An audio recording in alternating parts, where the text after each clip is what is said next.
prazer muito grande estar aqui na UNB e estar aqui falando para a TV Suprem, para os nossos telespectadores em casa, especialmente sobre esse tema, paz, significado e possibilidade. Quando a gente fala de paz, nós vamos ver que, dentro desse conceito de paz, tem muitas coisas relacionadas. O que é a paz? É a ausência de guerra? Nós não estamos na Síria, mas nós estamos em paz? Então, vamos tentar investigar mais profundamente o que é essa questão da paz, o que é esse conceito. Eu fui no Dicionário Aurélio, e o Dicionário Aurélio traz algumas definições. Ele fala que paz é a ausência de lutas, violência ou perturbações sociais, ou de conflito entre as pessoas. Também diz que paz é o restabelecimento de relações amigáveis entre países beligerantes.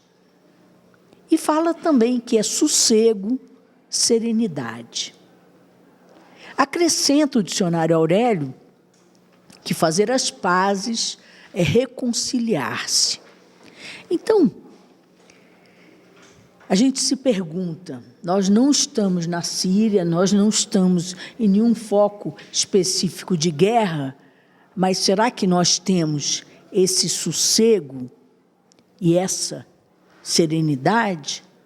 Será que a paz interior é diferente da paz exterior? Paz e felicidade são sinônimos? Então, existem muitos questionamentos que nós podemos levantar.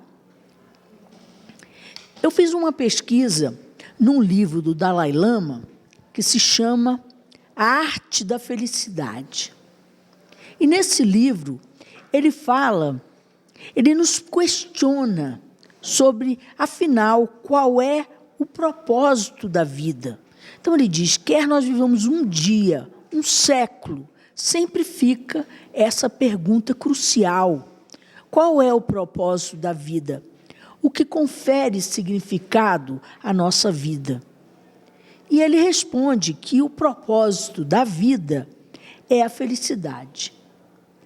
E essa felicidade, ela depende muito do estado mental que nós encaramos as situações. E ele dá uns exemplos, eu gosto muito dos exemplos do Dalai Lama, porque são exemplos assim muito claros, às vezes até ridículos, mas ele mostra bem claramente como a tal da felicidade depende da nossa atitude, do nosso estado mental. Então, ele conta de uma história de um pequeno grupo de pessoas que montou uma empresa e a empresa foi super bem sucedida. Então, em 2 anos, eles venderam para uma multinacional e ficaram riquíssimos, assim, de repente.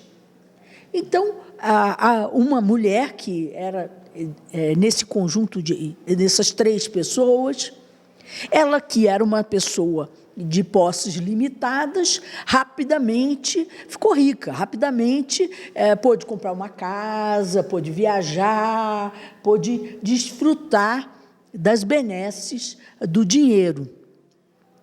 Mas, 1 ano depois, tudo voltou ao normal, apesar dela ter uma condição melhor, ter uma casa, etc., etc., ela não ficou mais feliz por causa disso. Por quê? Porque a gente fica eufórico com alguma coisa que acontece, daqui a pouco aquilo passa, a gente volta ao nosso estado de espírito comum. Também ele conta uma história de uma pessoa que fez um exame e descobriu que era aidético, que estava com o vírus da AIDS. E, no princípio, ficou arrasado. Mas começou a conviver com aquilo, e 1 ano depois, ele descobriu que ele estava mais feliz do que antes, porque ele agora desfrutava cada dia que ele ainda tinha saúde, ele desfrutava o fato dos sintomas ainda não terem debilitado ele muito. Então, uma coisa que, num momento, foi arrasadora, depois, quando a coisa se estabilizou, acabou ele agradecendo a vida pelos sintomas não estarem tão ruins e por ter mais um dia de vida. Então, esses dois exemplos mostram bem como, em situações amplamente favoráveis ou em situações claramente desfavoráveis, dependendo da nossa atitude, nós podemos estar mais ou menos felizes, ou até aquela euforia inicial passar e nós voltarmos ao nosso estado de espírito comum. Porque a nossa tendência é voltar para o nível de referência de felicidade que nos é característico. Mas será que esse nível de felicidade característico, esse estado mental, ele pode ser modificado? Então, dessa maneira, nós vemos que o nosso modo de encarar a vida determina a nossa satisfação ou o nosso pesar. Também ele compara de uma maneira assim bem elementar que nós tendemos, o nosso estado, o nosso humor, ele tende a ser muito influenciado pelas comparações. E se nós comparamos com alguém que é mais inteligente, mais bonito, mais bem-sucedido do que nós, isso costuma gerar invejas, frustrações, infelicidade. No entanto, se nós nos comparamos com pessoas que estão numa situação menos afortunada, nós tendemos a achar que, no final das contas, estamos bem na fita, né? No final das contas, não estamos tão ruim assim. E as coisas podiam estar muito piores. Então, dentro desse contexto, ele fez um exercício pedindo às pessoas que imaginassem, que lembrassem do momento mais trágico das suas vidas. A coisa que eles passaram que foi mais difícil de todas. E aí as pessoas fizeram esse exercício de lembrança, né? Não só de imaginação, mas de lembrança. E no momento seguinte, então pediu para que analisasse a sua vida atual. Então, a partir do momento de já ter analisado uma situação super difícil, você olha para a sua vida atual e diz, nossa, que tranquilidade. Então, ele vai mostrando dessa forma como há uma supremacia do nosso estado mental, da atitude com que nós encaramos as coisas, para a nossa felicidade ou para a nossa infelicidade. Então, ele diz assim, essas experiências que demonstram a nossa possibilidade de aumentar ou diminuir nossa sensação de satisfação com a vida, por meio de uma mudança de perspectiva, sugerem com clareza a supremacia da nossa disposição mental no que diz respeito a levar uma vida feliz. E dá vários exemplos, né?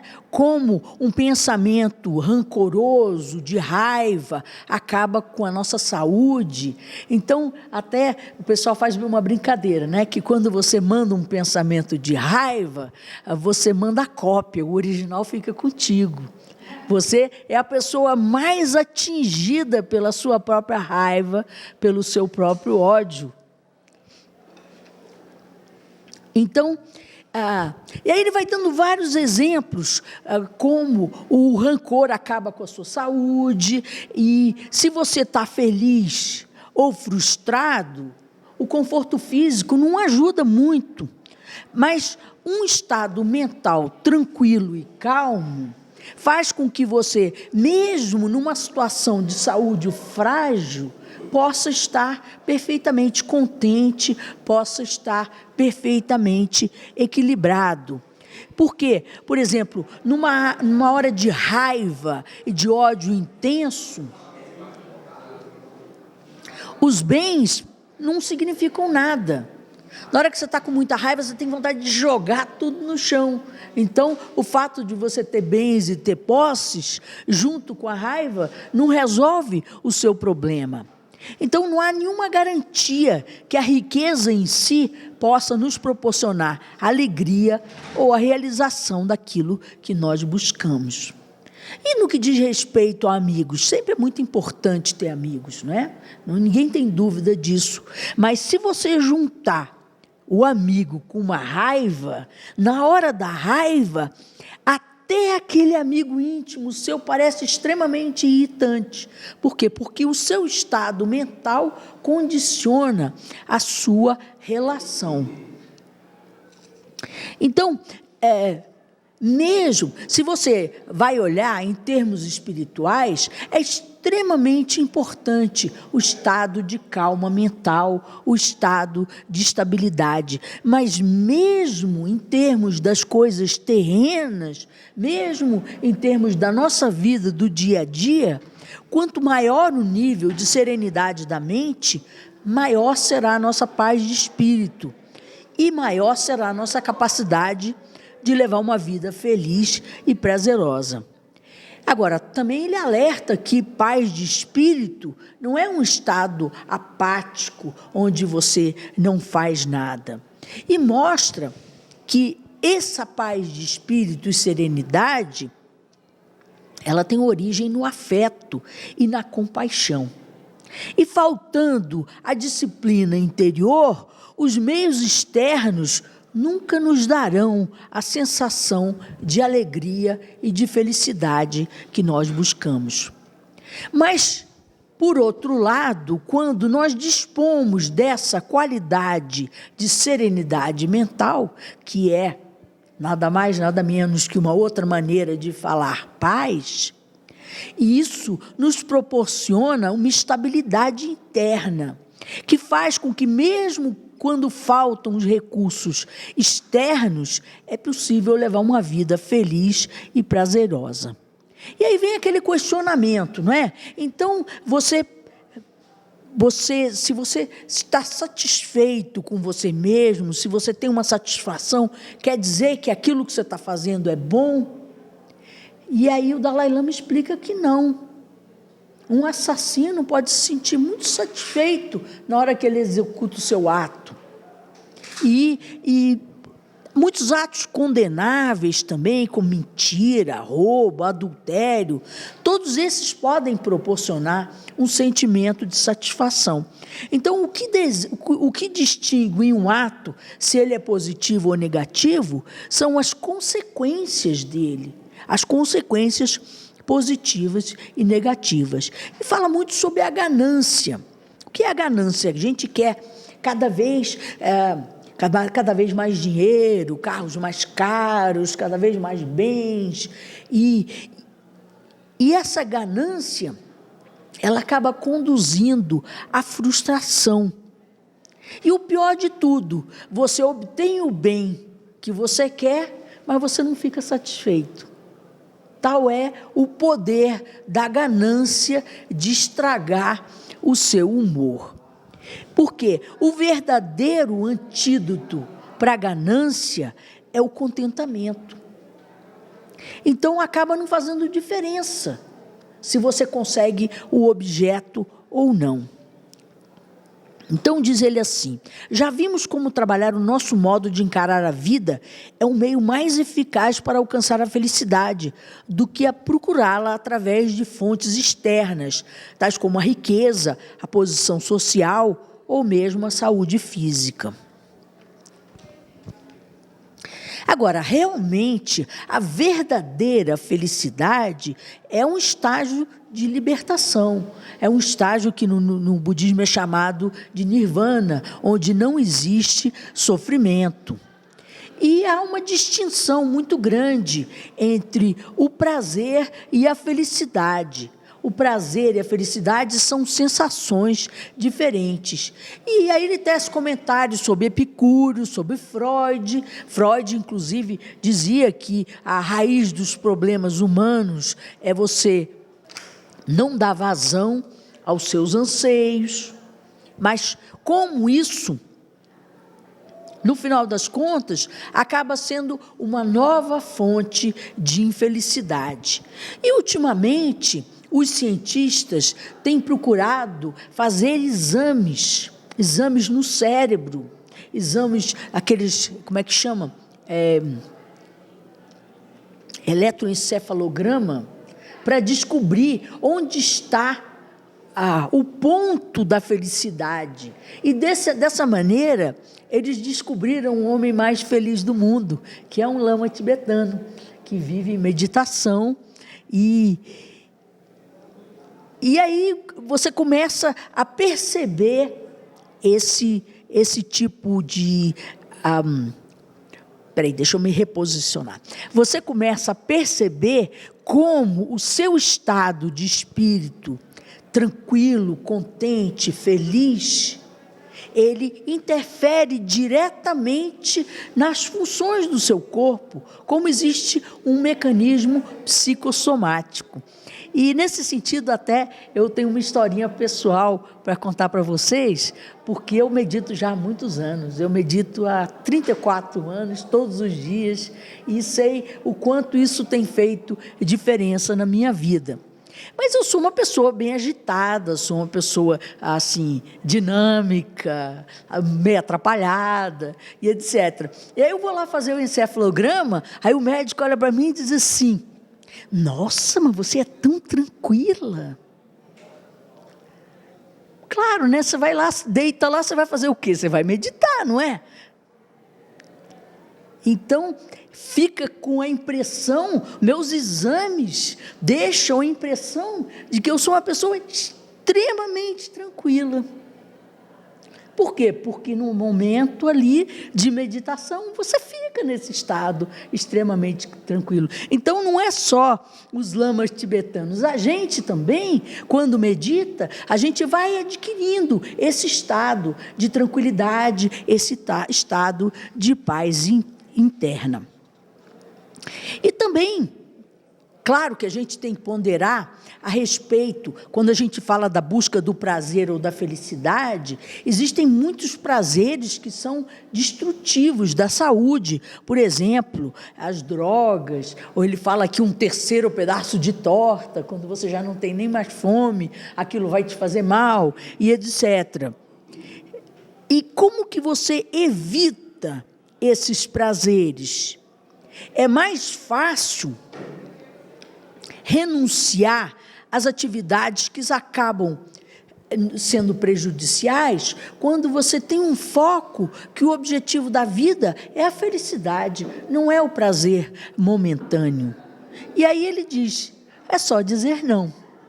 Claro que esse só dizer não, muitas vezes pode não ser tão simples. Você tem que adquirir essa paz interior, essa estabilidade mental que faz você perceber que ceder a um prazer desses destrutivo só vai te ocasionar problema, embora possa ocasionar um prazerzinho fugaz,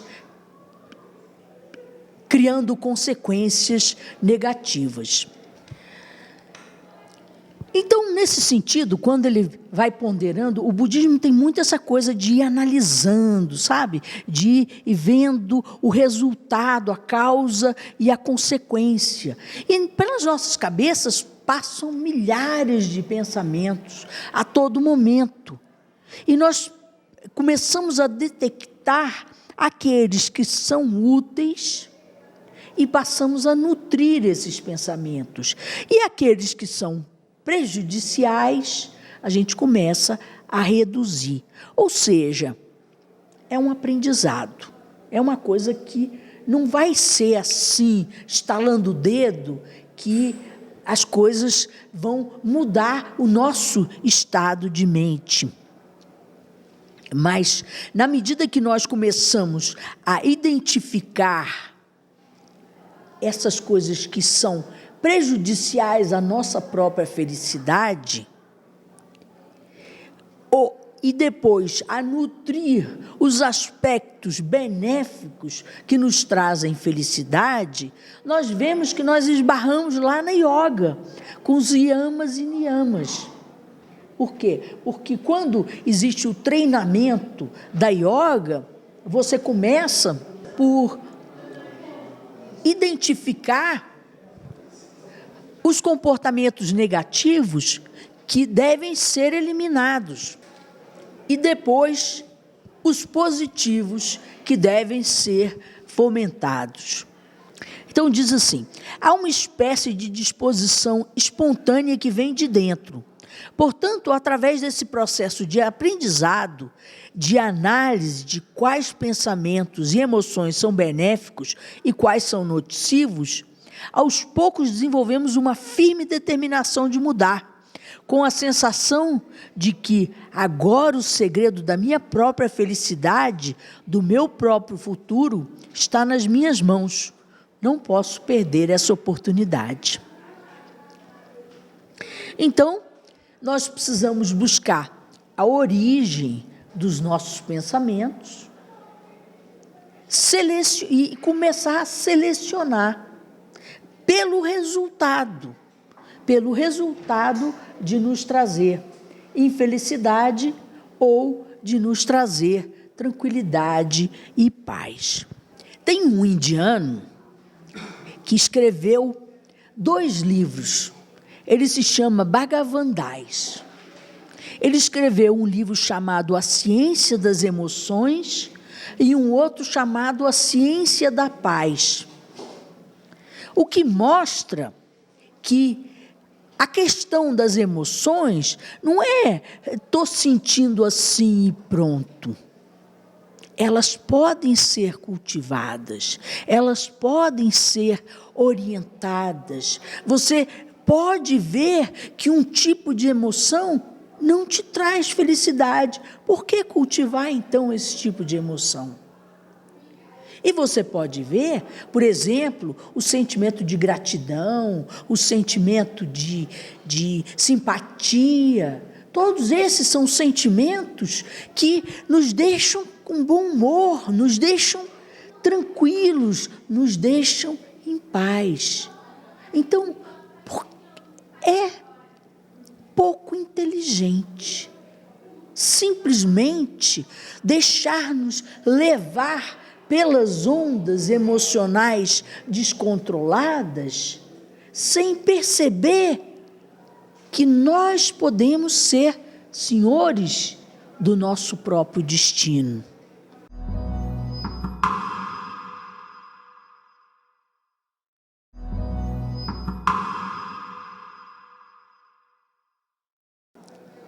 Então, identificar e cultivar estados mentais positivos, identificar e eliminar estados mentais negativos, passa a ser uma prioridade de quem quer ser feliz, uma prioridade de quem quer viver em paz. Então, se é tão simples assim, por que tanta gente é infeliz? Porque, na verdade, isso exige uma transformação da nossa mente, exige uma transformação do nosso modo de pensar, da nossa perspectiva de encarar a vida.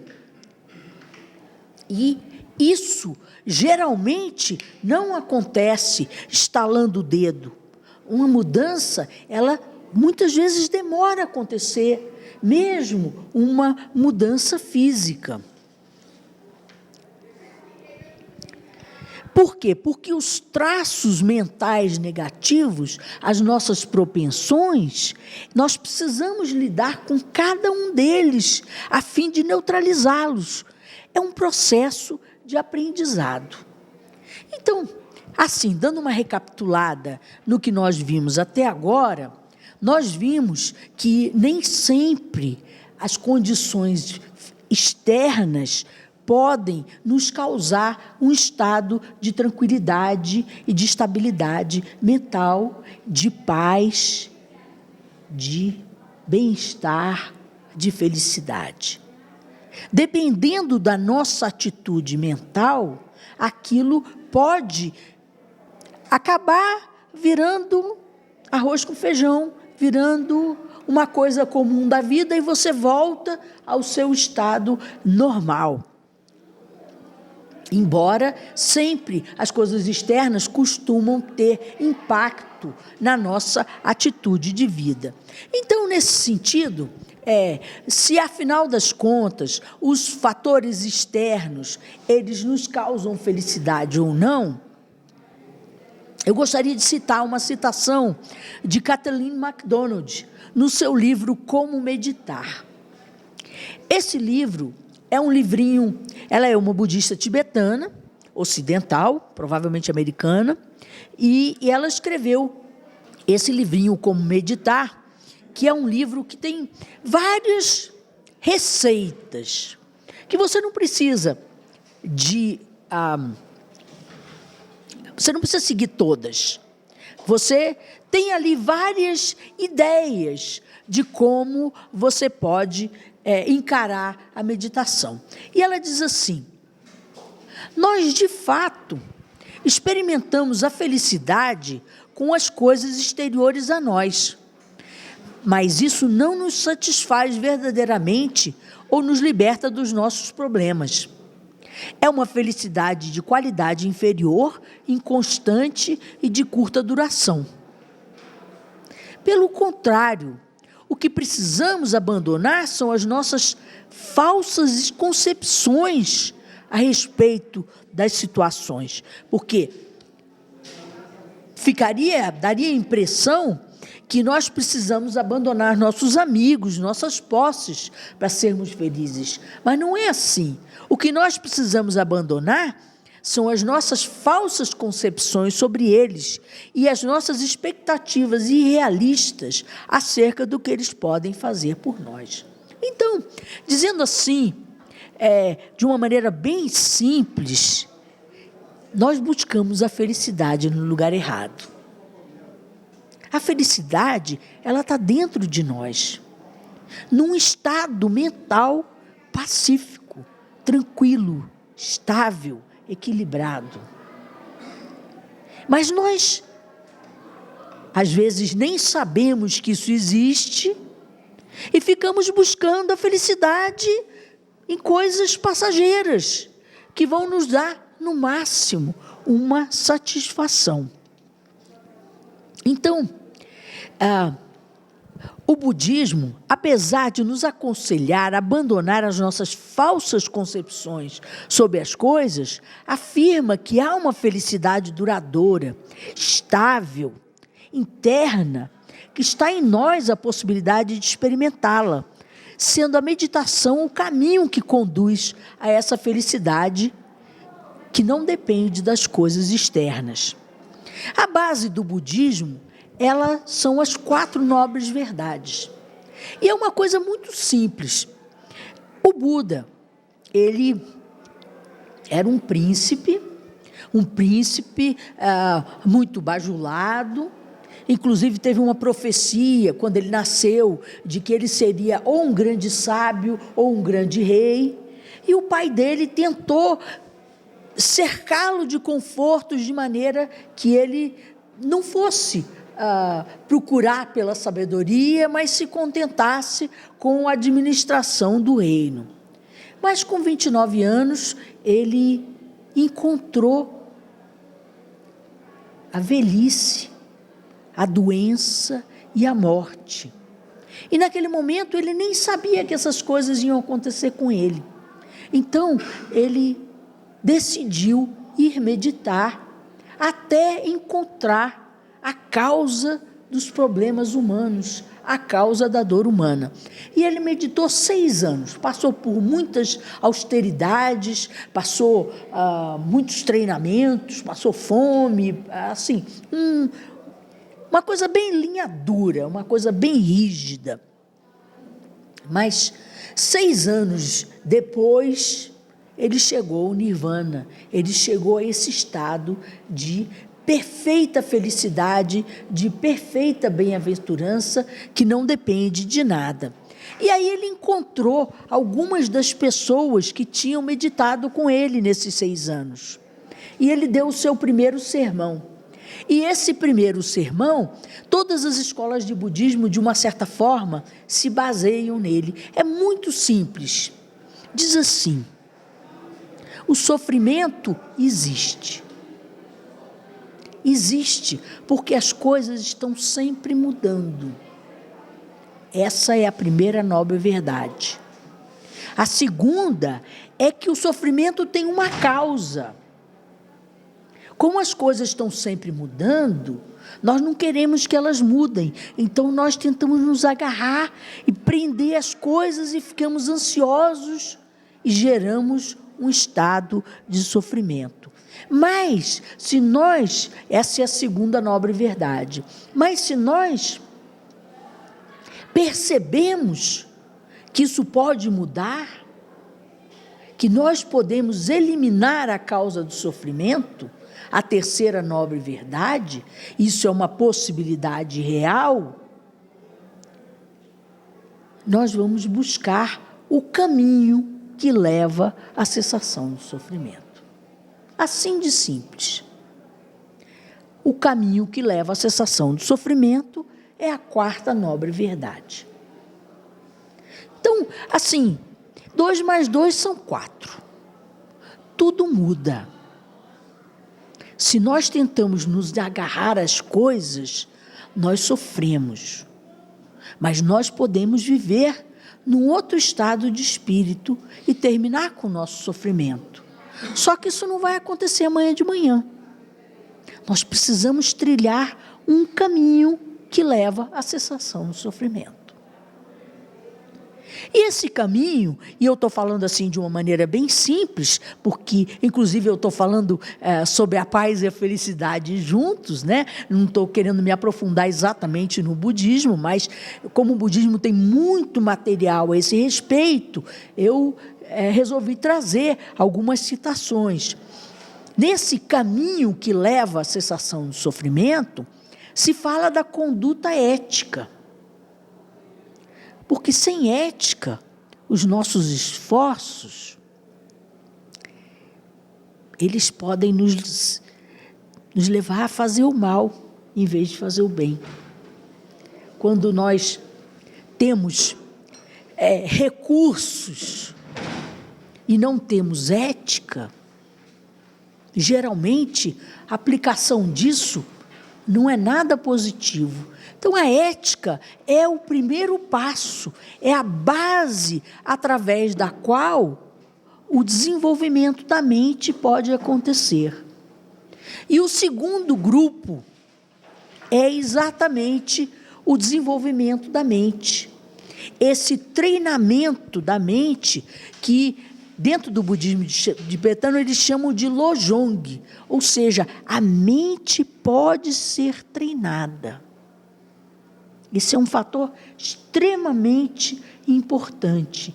E esse treinamento nos leva a pensar da maneira que temos que pensar e a compreender as coisas como elas são.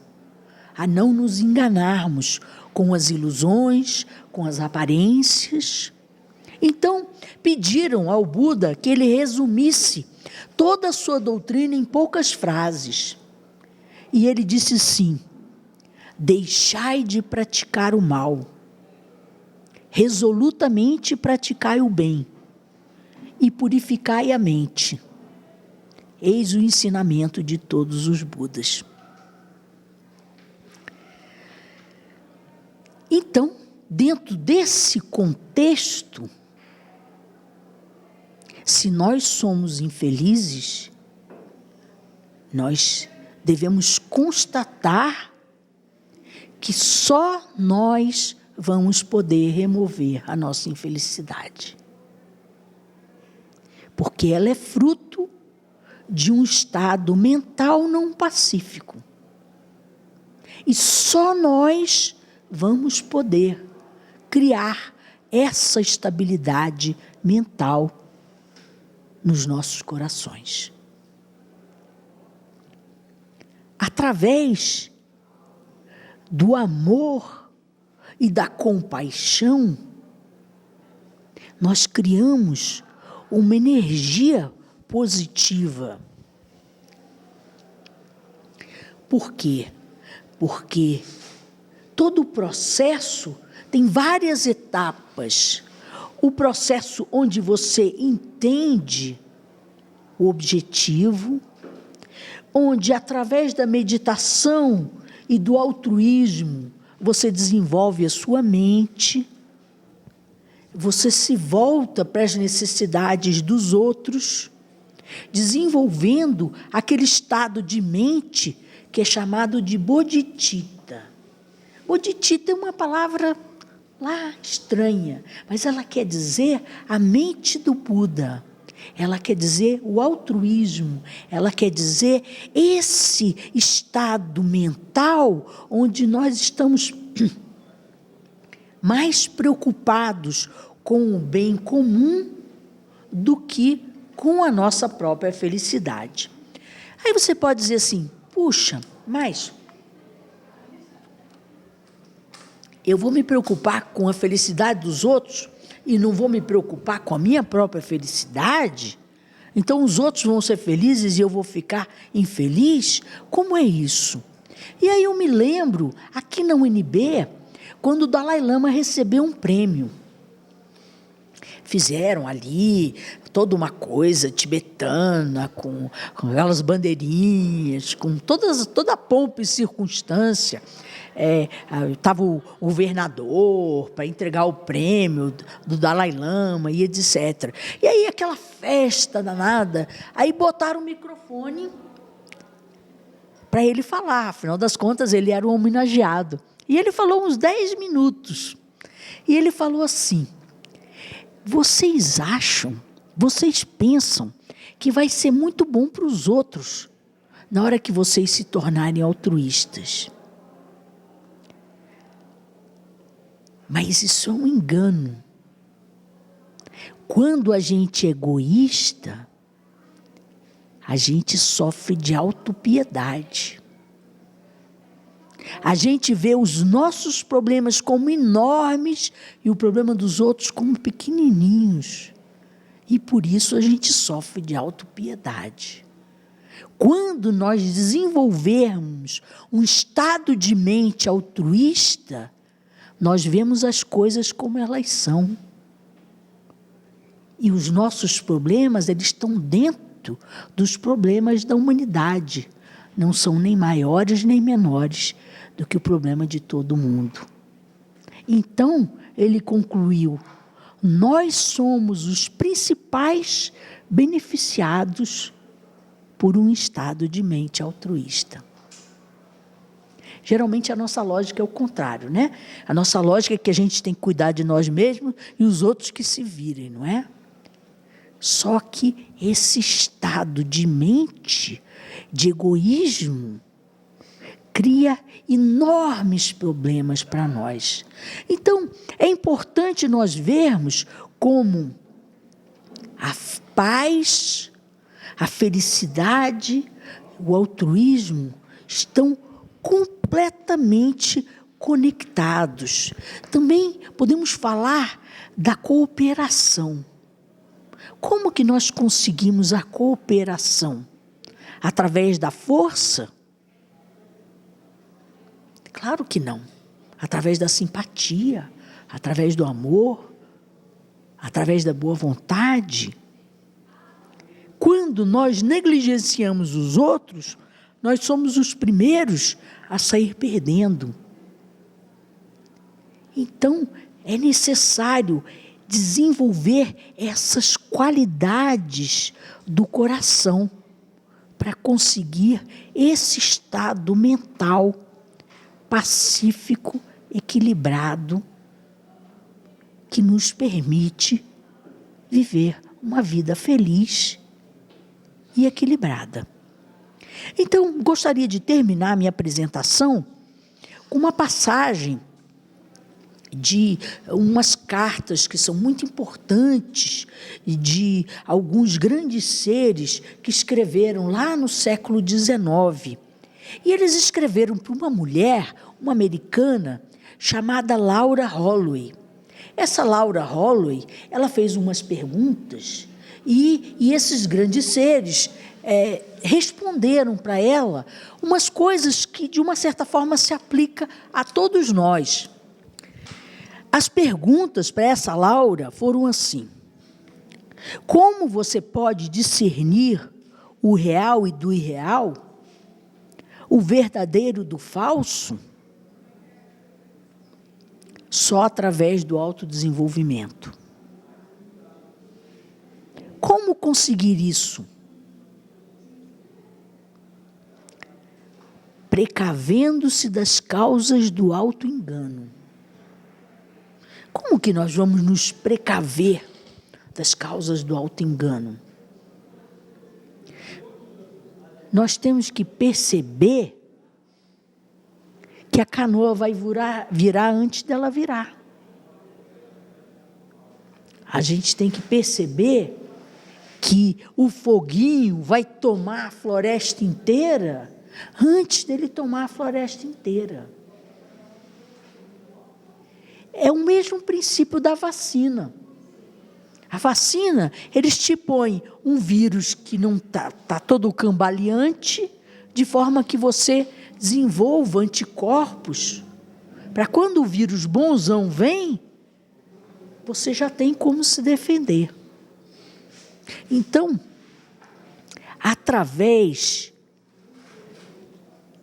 da observação, da atenção atenta, nós podemos evitar futuros desastres.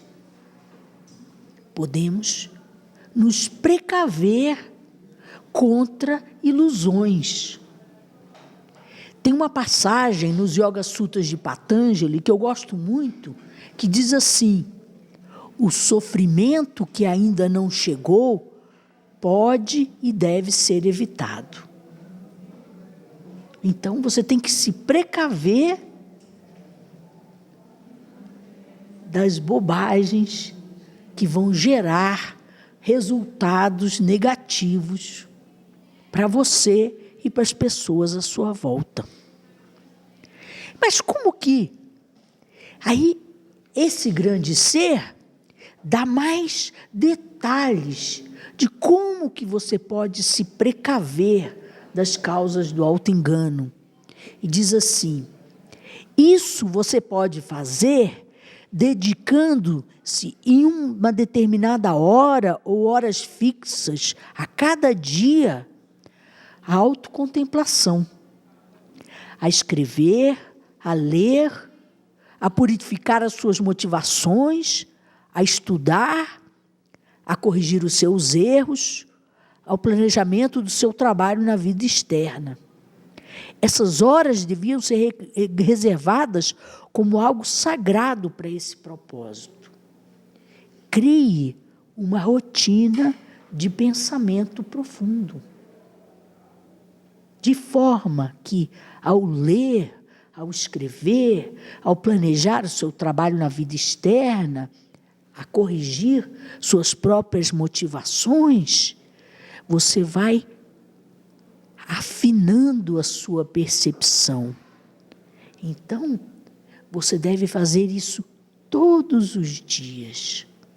Do mesmo jeito que você escova o dente todos os dias, que você toma banho todos os dias. Dedique-se alguns minutinhos ao pensamento profundo.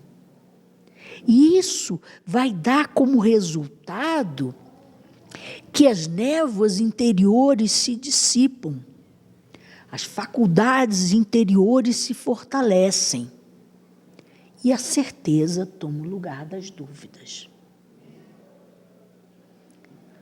Na verdade,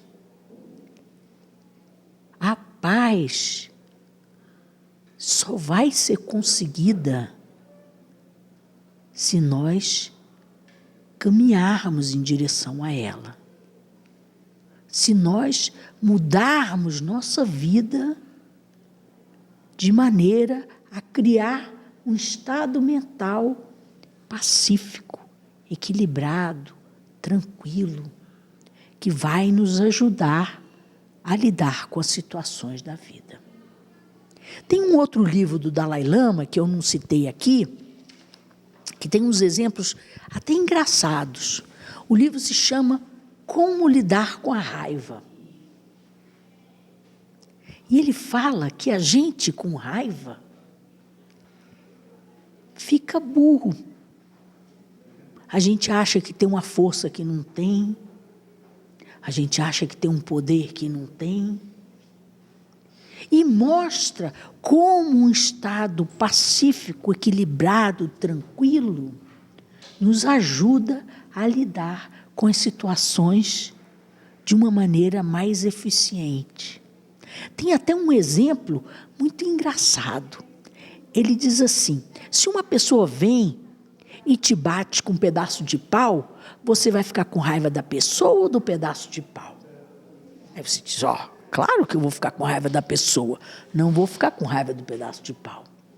Mas aí ele explica, a pessoa com raiva, a pessoa é um instrumento da sua raiva.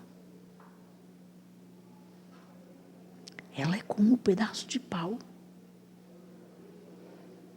que cria situações negativas para si próprio e para os outros.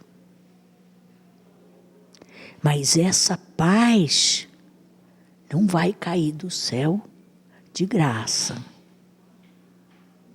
Nós temos que cultivar o pensamento profundo, cultivar virtudes, o amor, a simpatia, a tolerância e aprendermos a nos manter nesse estado de paz. Obrigada.